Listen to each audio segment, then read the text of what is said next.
Telugu one ప్రేక్షకులకు నమస్తే. గల్ఫ్లో జరుగుతున్న యుద్ధం ప్రభావం షేర్ మార్కెట్ మీద విపరీతంగా పడింది. దాని గురించి మాట్లాడడానికి ఈరోజు మనతోని Gullapalli Muralidhar garu, RLP securities private limited senior vice president garu, member NSE, BSE, MCE వారు మనతో ఉన్నారు. వారిని అడిగి అసలు ఈ ఫ్లక్చుయేషన్స్ ఎందుకు వచ్చినాయి, ఏం జరుగుతోంది, ఎన్ని రోజులు ఈ పరిస్థితులు కొనసాగుతాయి అనే విషయం మీద మాట్లాడదాం. నమస్తే మురళీధర్ గారు, చెప్పండి సార్. ప్రేక్షకులకి నమస్కారం. మనము ఇలాంటి యుద్ధ జరగడం అనేది ఇంతవరకు ఎప్పుడు మన హిస్టరీలో చూడలేదు. చాలా యుద్ధాలు జరిగినాయి, కాకపోతే ఇక్కడ ఏంటంటే పోటు మీద పోటు పడింది.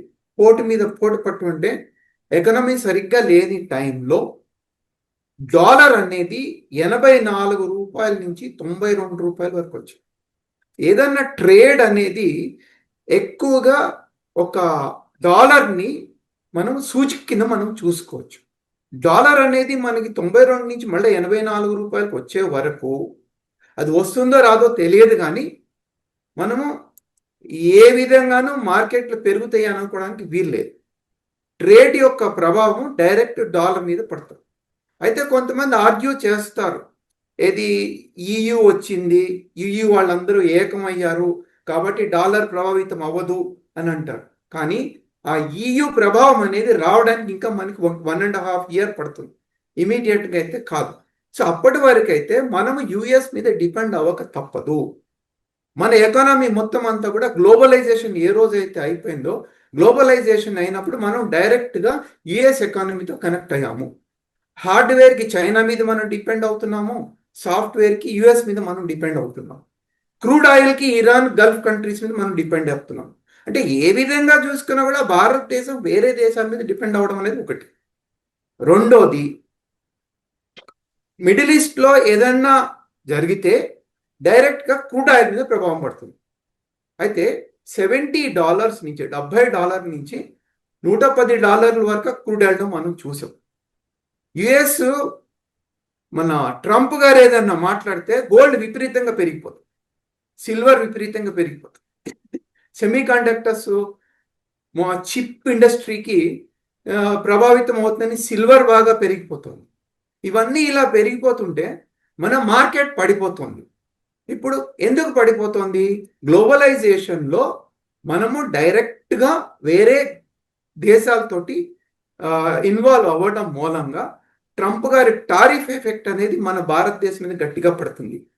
అది 2026 మొన్న ఎకనమీ సర్వే రిపోర్ట్లో కూడా వాళ్ళు క్లియర్గా మెన్షన్ చేసింది ఒకటే, ఈ ట్రంప్ ఎఫెక్ట్ అనేది పోనంత వరకు మన ఎకనమీ రివైవ్ కాదు. First point. అసలు ఇది ఇలా ఉండగా ఇక్కడ గల్ఫ్ వార్ వచ్చేసింది మనకి.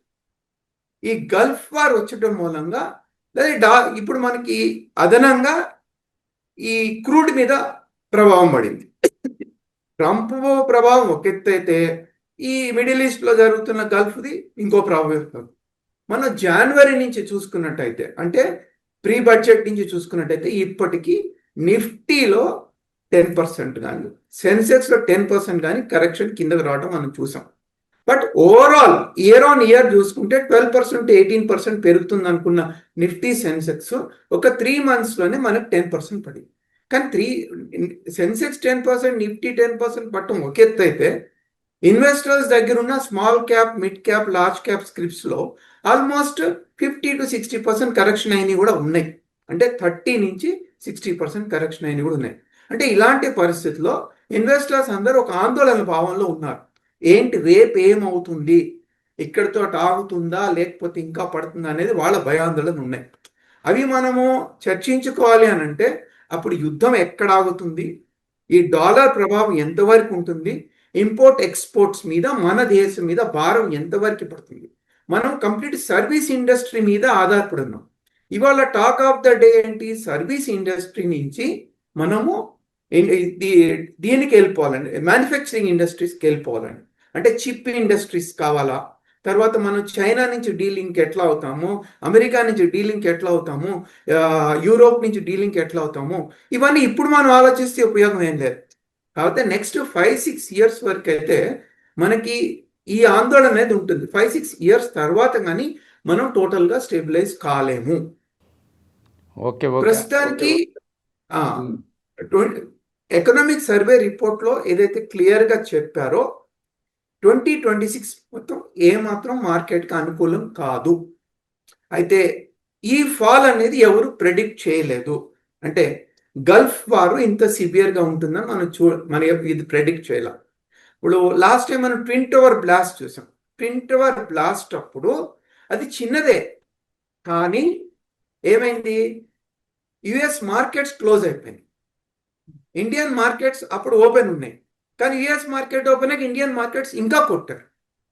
But end of the day ఏంటంటే 26,000 ఉన్న నిఫ్టీ 23,000కి వచ్చింది. సో 70,000 ఉన్న సెన్సెక్స్ ఇవాళ 86,000 77,000కి వచ్చింది. అయితే న్యూటన్స్ థర్డ్ లా ఏదైతే ఉందో అది డెఫినెట్గా అప్లికబుల్ అవుతుంది. మార్కెట్ ఏ విధంగా అయితే పడుతుందో అదే విధంగా పెరుగుతుంది. అంటే వెరీ షార్ట్లీ ఇక్కడి నుంచి లక్షకి వెళ్ళొచ్చు, సెన్సెక్స్ వెళ్ళదు అని కాదు. కాకపోతే ఎక్కడ నుంచి బ్యారియర్ స్టార్ట్ అవుతుంది అనేది మనం చూసుకోవాల్సిన పరిస్థితి ఏర్పడుతుంది. ఇక్కడ స్మాల్ ఇన్వెస్టర్స్ ఎవరైతే ఉన్నారో వాళ్ళు మాత్రం కొంత దూరం మార్కెట్కి దూరంగా ఉంటే బెస్ట్. అయితే మనకి హిస్టరీ ఒకటి చెప్తుంది. హిస్టరీ ఏం చెప్తుందంటే whenever there is a war like situation ఎప్పుడైతే ఉందో అప్పుడు డెరివేటివ్స్ మార్కెట్ నుంచి దూరంగా ఉండాలి. అంటే F&O నుంచి దూరంగా ఉండాలి. మెటల్స్లో విపరీతమైన వాలటాలిటీ ఉంటుంది. క్రూడ్ ఇంకా ఇంకా పెరగడానికి అవకాశం ఉంటుంది. కాబట్టి షార్ట్ పొజిషన్స్ మెయింటైన్ చేసే వాళ్ళు క్రూడ్లో జాగ్రత్తగా ఉండాలి. గోల్డ్లో కూడా షార్ట్ మెయింటైన్ చేసే వాళ్ళు జాగ్రత్తగా ఉండాలి. ఈక్విటీలో ఎవరైనా పొజిషన్స్ తీసుకోవాలి అని అనుకుంటే మాత్రం డెఫినెట్గా ఏ కంపెనీస్నైతే వాళ్ళు నమ్ముతారో, ఏ కంపెనీస్లో గ్రోత్ ఉందని వాళ్ళు అనుకుంటారో ఆ కంపెనీస్ గురించి భయపడాల్సిన అవసరం లేదు. ఇప్పుడు దీనికి తోడు ఆర్టిఫిషియల్ ఇంటెలిజెన్స్ ఒకటి వచ్చింది. ఆర్టిఫిషియల్ ఇంటెలిజెన్స్ రేపొద్దున మొత్తం దేశాన్ని అతలాకుతం చేస్తుందని కూడా అని అంటున్నారు.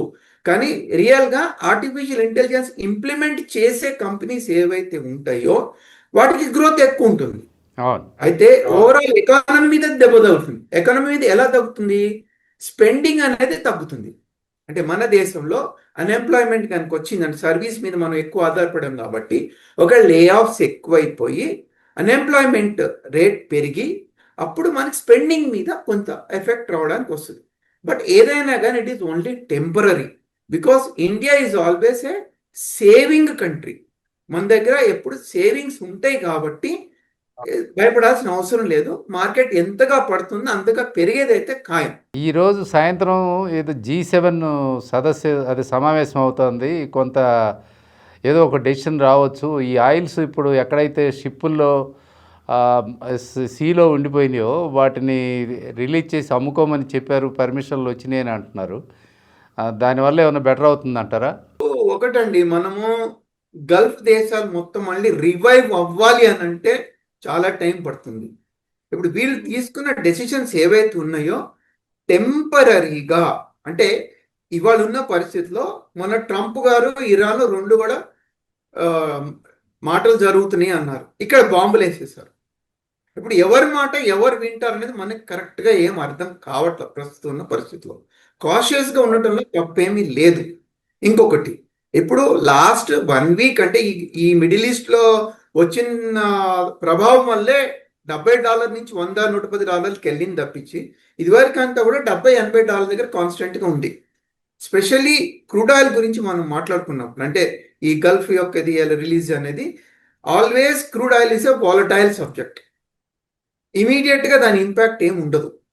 కాకపోతే లాంగ్ టర్మ్, అంటే ఇది సఫలీకృతం అయ్యి సెటిల్ అవుతుంది అని అనుకుంటే లాంగ్ టర్మ్లో మంచి బెనిఫిట్స్ ఉంటాయి. ఒక పక్కన నాటో వాళ్ళు మన మాట వినట్లేదు అని అంటున్నారు, రెండో వాళ్ళు నాటో వాళ్ళు ఇన్వాల్వ్ అవుతున్నారు అని అంటున్నారు. సో మెయిన్ ఏంటంటే ఎన్ని చర్చలు జరిగినా కానీ ఇరాన్ గల్ఫ్ కంట్రీస్ ఏవైతే ఉన్నాయో మళ్ళీ అవి పునరుద్ధరణ అయ్యే వరకు మనం ఎక్కువగా మేజర్ ఏమి ఎక్స్పెక్ట్ చేయలేం. ఈరోజు రాత్రికి అంటే అమెరికాలో ఉదయం అవుతుంది కదా, మండే మార్నింగ్ అవుతుంది. అమెరికా ప్రెసిడెంట్ దీని మీద ఏదో మీటింగ్ పెట్టబోతున్నారు, ఏదో ఒక ప్రకటన వస్తుందని ఏదో హోప్ఫుల్గా ఉన్నారు అంటున్నారు. అది మార్కెట్ మీద దాని మీద ఏమైనా ప్రభావం చూపించిందా? అంటే ఏదన్నా అంటే టెంపరీ ప్రభావం. అంటే ఒకటి నేను I see it like this. ఇప్పుడు కరెక్షన్ వచ్చినప్పుడు ఏదో ఒక న్యూస్ రావాలి కొంచెం పైకి వెళ్ళడానికి. కొంచెం పైకి వెళ్ళిన తర్వాత అక్కడ నిలబడుతుందా లేదా అనేది ఇంపార్టెంట్. అంటే ఈయన కేవలం ఒక స్టేట్మెంట్ ఇచ్చినంత మాత్రం ఇవాళ ఎవరు స్టేట్మెంట్ నమ్మే పరిస్థితిలో లేరు. ఒక నిజంగా స్టేట్మెంట్ మీద నిలబడే లెక్కనైతే అసలు ఇరాన్లో ఇవాళ యుద్ధం అయ్యేదే కాదు. వాళ్ళ మోటివ్ ఏంటి, ఆ న్యూక్లియర్ ఏదైతే ఉందో దాని సంగతి ఏంటి చూసుకుందామని ఎవరికి వాళ్ళ మోటివ్. అది అయ్యేది కాదు, పెట్టేది కాదు. కాబట్టి ఏంటంటే అన్సర్టనిటీ అనేది it can be there for another 15 days or 1 month. But తర్వాత ఎవరికి వాళ్ళు అలసిపోతారు. ఇది బిజినెస్ బిహైండ్ వార్ లాగా కనిపిస్తోంది. అంటే దీని ఇంపాక్ట్ వల్ల పబ్లిక్ మనీ చాలా పోతా ఉంది కదా, ఈరోజు ఏంటి దాని ఇంపాక్ట్ ఎంత ఉంది? True, very true. ఇప్పుడు మీరు చూడండి, ఒకప్పుడు ఇరాను, దుబాయ్, యుఏఈ ఇవన్నీ ఏవైతే ఉన్నాయో అవి ట్యాక్స్ హెవెన్స్ అన్నారు. అండ్ మన దగ్గర రిచ్ పీపుల్ వెళ్ళి అక్కడ సెటిల్ అయ్యారు. అండ్ డబ్బు మొత్తం అక్కడి నుంచే ఇక్కడికి వస్తూ ఉంది. అంటే అనకూడదు కానీ but Indian markets were more or less controlled by some of the people in Gulf countries also. ఇవాళ ఆ పరిస్థితి లేదు. అంటే ఎవరికి కూడా ప్రస్తుతానికి ఇమీడియట్గా మిడిల్ ఈస్ట్ మీద నమ్మకం కలగట్ల. వాళ్ళకి మిడిల్ ఈస్ట్ మీద నమ్మకం కలగాలి అనండి. ఎందుకంటే ఈ విమానాశ్రయాల మీద బాంబులు వేయటం అనేది కరెక్ట్ కాదు. అక్కడే మా దెబ్బ అయిపోయింది. రెండోది కనెక్టివిటీ.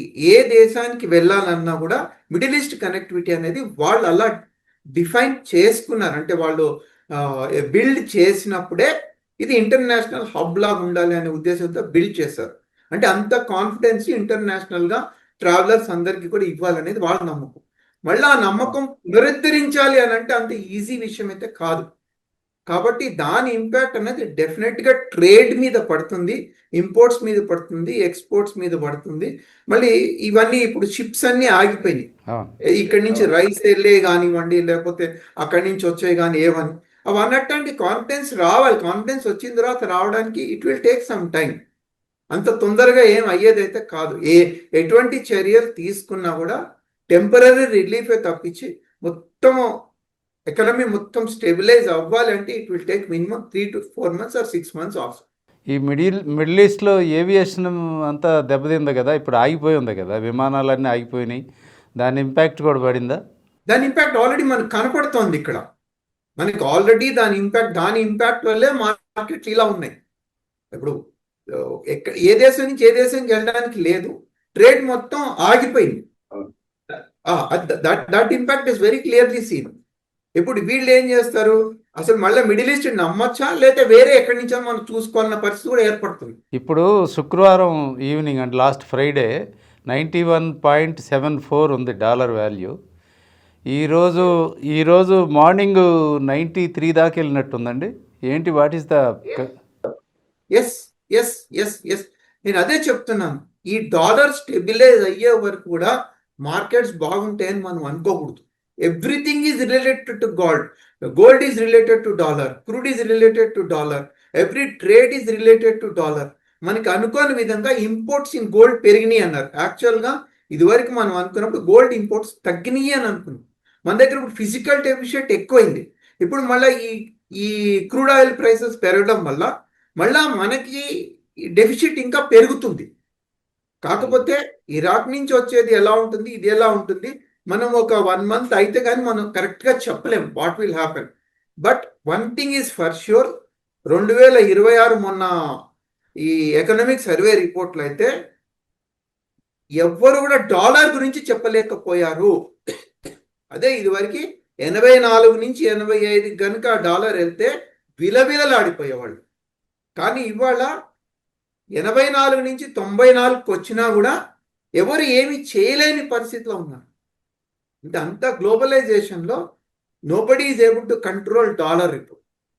అంటే ఇప్పుడు అది దాని ఎఫెక్ట్ ఎంతవరకు ఉంటుంది అనేది, క్రూడ్ ఆయిల్ ప్రైసెస్ కూల్ అవ్వాలి, గోల్డ్ ప్రైసెస్ కూల్ అవ్వాలి, మళ్ళీ మన ఫార్మా ఎక్స్పోర్ట్స్ అన్ని పెరగాలి, మన ఎక్స్పోర్ట్స్ మళ్ళీ పెరగాలి, ఇంపోర్ట్స్ కొద్దిగా తగ్గించుకెళ్ళి మనం చూద్దాం. అప్పుడు ఈ ఈవీ బస్సెస్ వచ్చినాయి అంటే it's a great revolution. It's a great revolution. To that extent మన క్రూడ్ ఆయిల్ అయితే తగ్గింది, అంటే క్రూడ్ ఆయిల్ కన్సంప్షన్ అయితే కొంతవరకు తగ్గుతుంది మన దగ్గర. అలాగే ఆల్టర్నేటివ్ గ్రీన్ ఎనర్జీ అనేది already India is doing great research on green energy. And ఇండియాని బిలీవ్ చేసినట్టుగా చైనాని వేరే దేశాన్ని వాళ్ళు బిలీవ్ చెయ్యలేరు.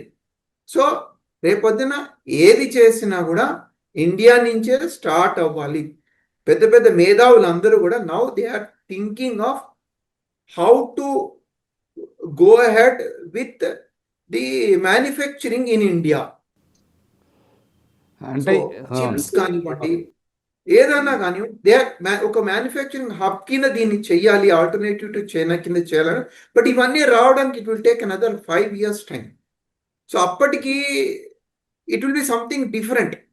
మనము ఎనీవేర్ స్టాక్ మార్కెట్ మీరు చూసుకున్నట్టయితే it's always a long term game, short term కాదు.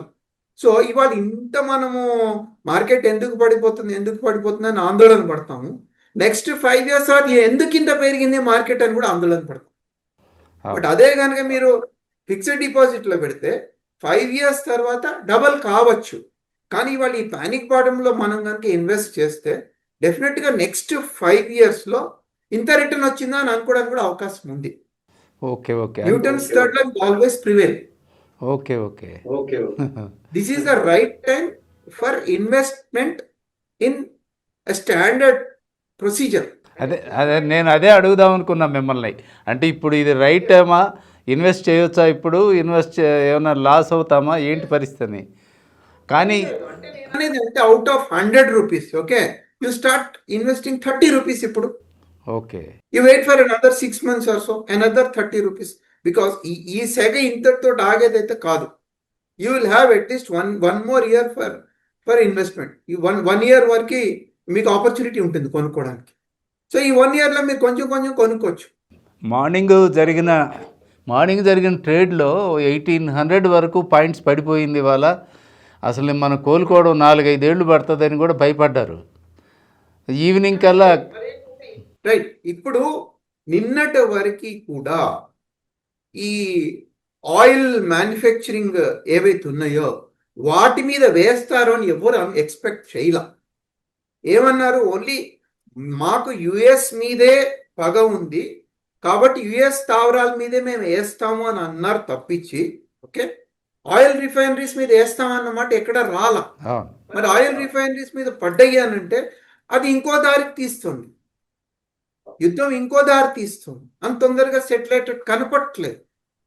ఇవాళ ట్రంపే కానివ్వండి, ఇరానే కానివ్వండి, ఇజ్రాయలే కానివ్వండి, దుబాయ్ కానీ ఎవ్వరు కూడా ఇది ఎప్పుడు అవుతుందని చెప్పగల ధైర్యం ఎవరికి లేదు. అప్పటి వరకు ఆయిల్ రిఫైనరీస్ ధ్వంసం అవుతూ ఉంటే మరి మళ్ళీ పునరుద్ధరించాలంటే టైం పడుతుంది కదా. మరి అది మొత్తం ఏమవుతుంది, ఒక్కటేసారి ఇంపాక్ట్ కనపడింది ఇక్కడ.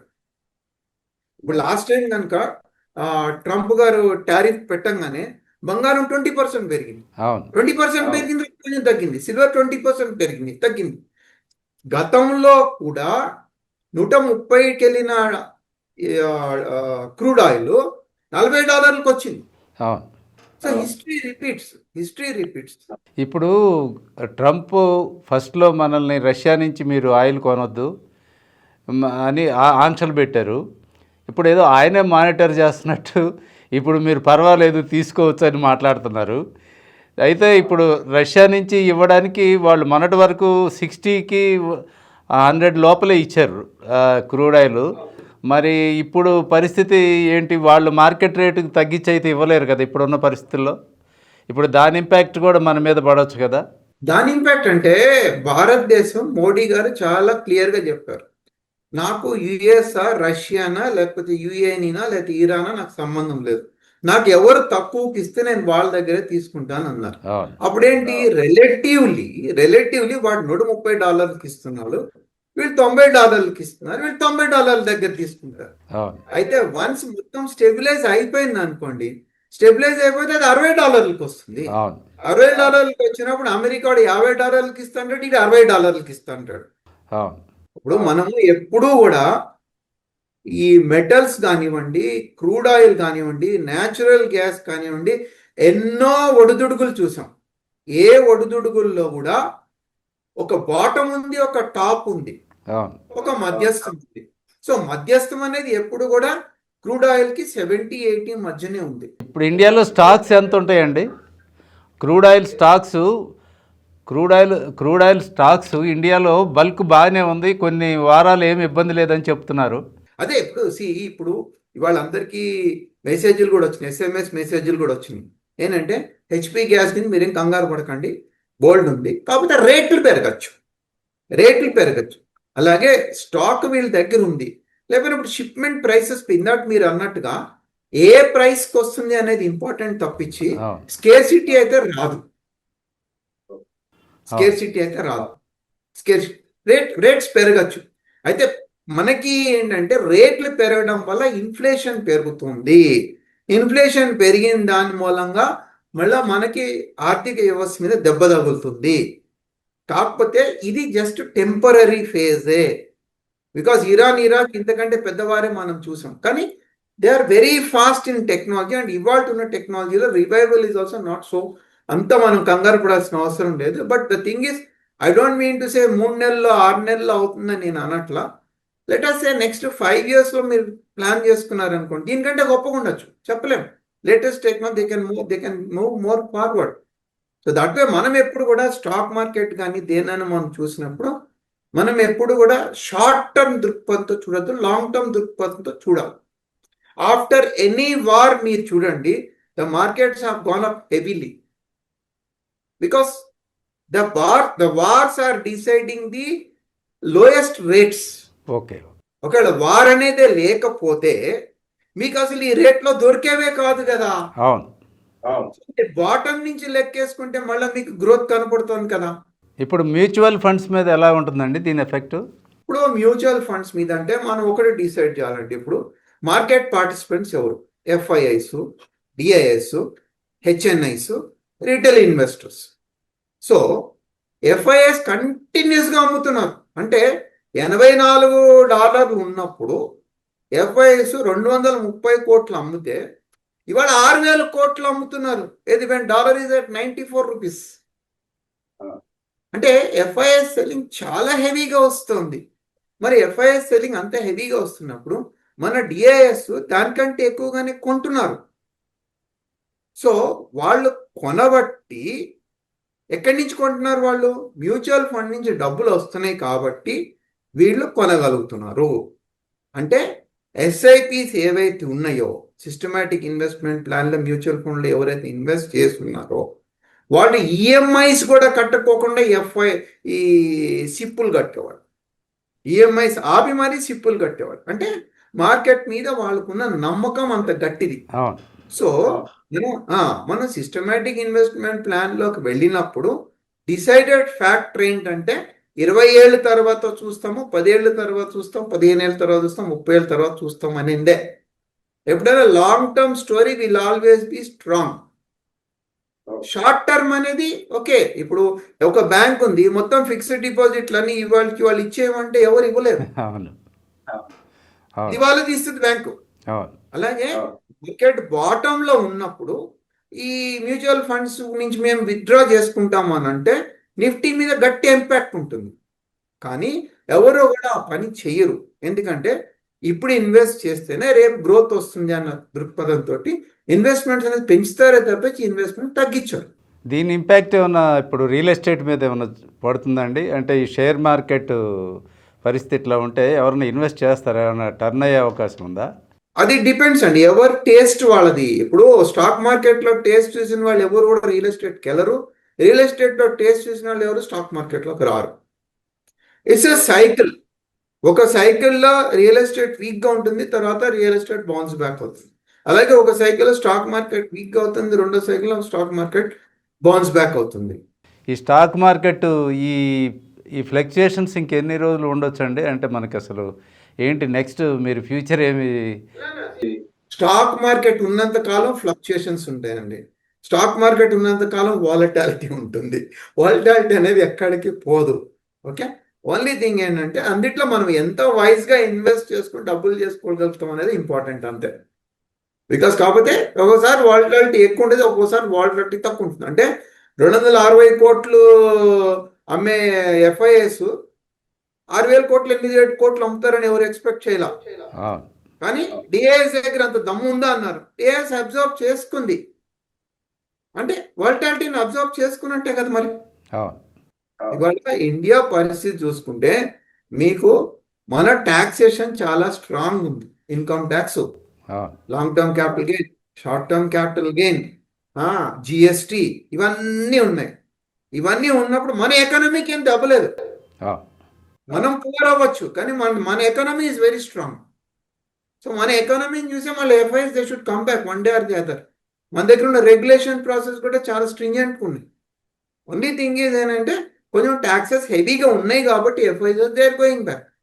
ఒకవేళ మన వాళ్ళు కనుక కొంచెం టాక్సేషన్ స్ట్రక్చర్ని కనుక కొంచెం స్ట్రీమ్ లైన్ చేసుకుంటే there every possibility that FIs also again come back to India. there's a lot of scope for Indian market. Okay. Okay అండి. మంచి సూచనలు ఇచ్చారు. మంచి సందేహాలు నివృత్తి చేశారు. థ్యాంక్ యూ వెరీ మచ్ అండి.